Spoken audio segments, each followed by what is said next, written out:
du monde.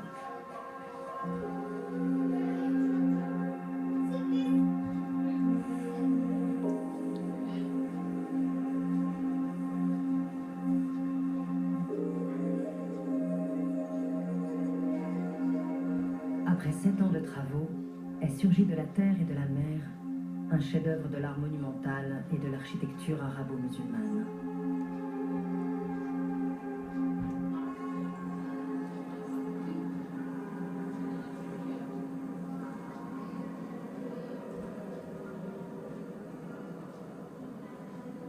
Dans son œuvre, le roi a voulu la démesure.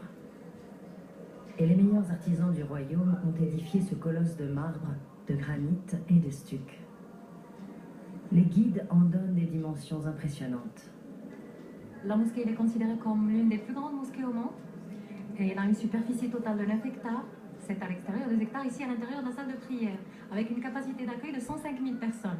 25 000 à l'intérieur de la salle de prière, incluant 5 000 femmes dans les 2 mezzanines qu'on peut voir ici là-haut. Voilà. L'architecture de la mosquée est l'architecture mauresque, très répandue en Afrique du Nord et en Espagne aussi. On peut le voir bien sûr à partir des coupoles qu'on voit, des coupoles en bois de cèdre qui est un cèdre marocain, sculpté manuellement, peint manuellement, et la peinture aussi, elle est faite d'une manière traditionnelle, extraite de produits naturels.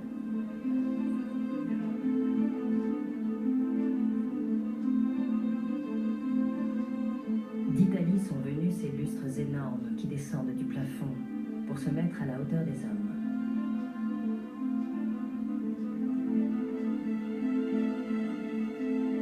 « 50 lustres fabriqués par les célèbres verriers de Murano éclairent la salle de prière.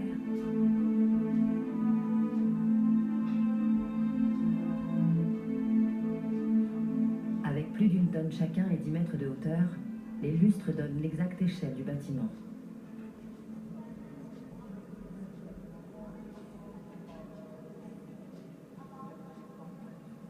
On peut remarquer qu'il y a la nef centrale et il y a les mezzanines des deux côtés comme ça suspendues qui donnent l'air quand même d'avoir des chaises des deux côtés comme si on était dans une église, une architecture comme on trouve dans des églises.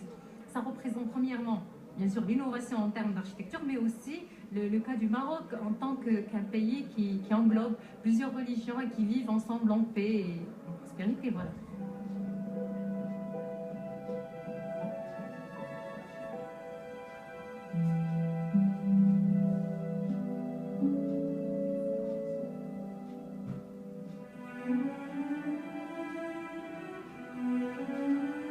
À 60 mètres de haut, le lourd plafond s'écarte pour laisser passer la lumière.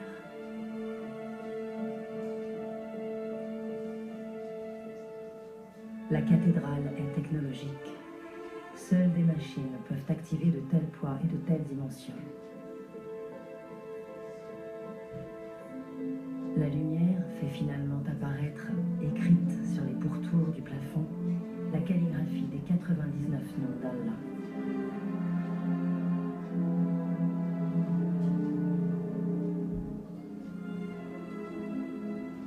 La mosquée Hassan II impressionne par la fortune de ses décors.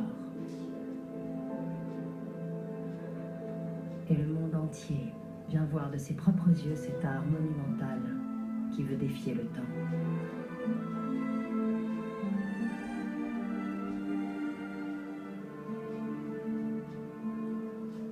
Tout est beau et tout ce qu'on peut voir, c'est aussi un don.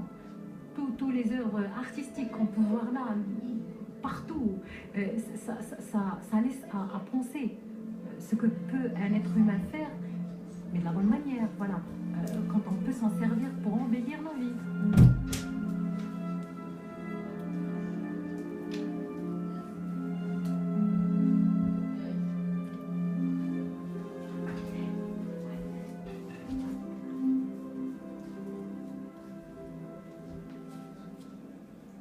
Sous le sol en marbre de la mosquée se cache un autre trésor.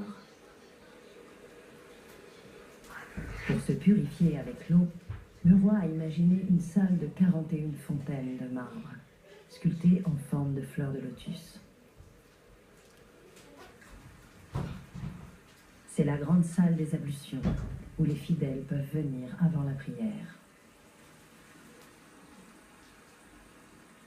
Le rite consiste à se laver les parties du corps apparentes 3 fois de suite. L'eau coule sur le marbre, fait naître de multiples sources. Le fidèle purifie ici son corps pour obtenir la purification de son âme.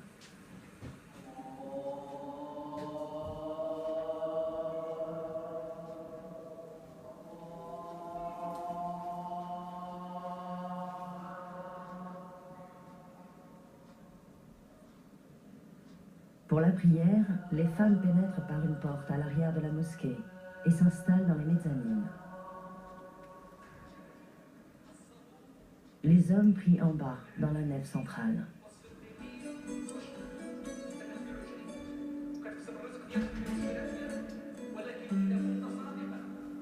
Je veux que soit construite ici une belle maison de Dieu, une mosquée dont le minaret indiquera la voie du salut, le chemin d'Allah à tout navire provenant de l'Occident. Ainsi en a voulu le roi, qui bâtit là le grand phare de Casablanca.